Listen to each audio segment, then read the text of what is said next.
हरे कृष्णा।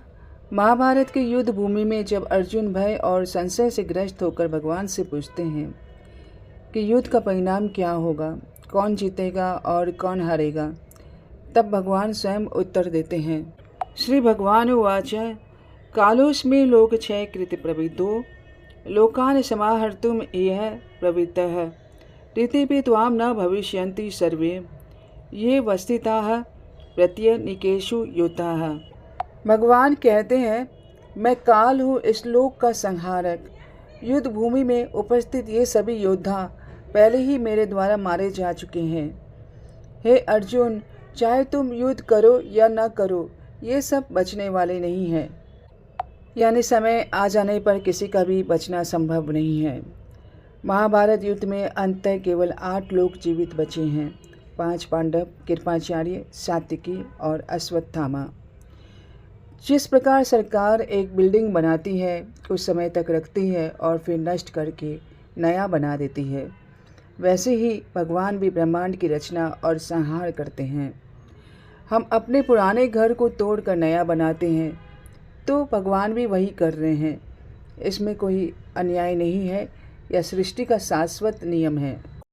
तस्मात् त्वम् उत्तिष्ठ यशो लभस्व जित्वा शत्रून् भुङ्क्ष्व राज्यं समृद्धं मयैवेते निहताः पूर्वमेव निमित्तमात्रं भव सव्यसाचीन्। भगवान अर्जुन से कहते हैं, अतः उठो, शत्रुओं को जीत कर समृद्ध राज्य का भोग करो। ये सभी योद्धा पहले ही मेरे द्वारा मारे जा चुके हैं। हे सव्यसाचीन, तुम केवल निमित्त मात्र हो।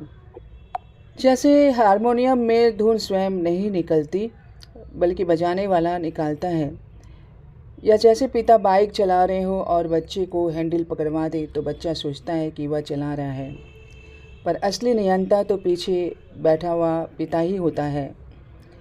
वैसे ही भगवान अपने भक्तों के द्वारा कार्य सिद्ध कराते हैं। अर्जुन को युद्ध का निमित्त बनना था, कारण नहीं। उनका उद्देश्य यश प्राप्त करना नहीं, बल्कि भगवान को प्रसन्न करना था।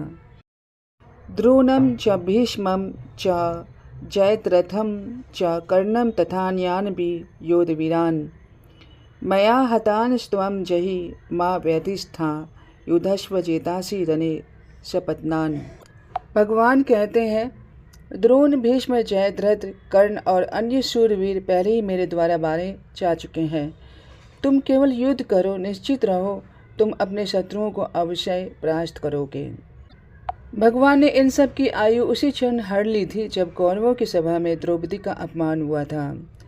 जो लोग उस समय अन्याय का तमाशा देख रहे थे, उनकी मृत्यु उसी क्षण निश्चित हो गई थी। अब वे केवल पुतले की तरह खड़े थे, अर्जुन को केवल धक्का देना था। अर्जुन को भय भीष्म, द्रोण और कर्ण और जयद्रथ से था। भीष्म को इच्छा मृत्यु का वरदान था। द्रोणाचार्य के पास दिव्य अस्त्र थे, कर्ण के पास अमोघ शक्ति थी और जयद्रथ के पास शिव जी और पिता का वरदान था। लेकिन भगवान कहते हैं, चिंता मत करो, मेरी योजना से वे सब पहले ही पराजित हो चुके हैं। जब अर्जुन ने गीता के दूसरे अध्याय में पूछा था, मुझे नहीं पता कौन जीतेगा और कौन हारेगा, तो अब भगवान उसका उत्तर देते हैं, अर्जुन, तुम जीतोगे क्योंकि मेरी योजना पहले से ही बन चुकी है। भगवान की योजना को जानने का मार्ग केवल उनकी कृपा और गुरु के माध्यम से होता है। हमारे सुख दुख का समाधान तभी संभव है जब हम भगवान की योजना के अनुसार कर्म करेंगे। इसलिए प्रामाणिक गुरु का आश्रय लीजिए, उनके मार्गदर्शन में कृष्ण भक्ति का अभ्यास कीजिए, तभी आप वास्तव में सुखी हो पाएंगे।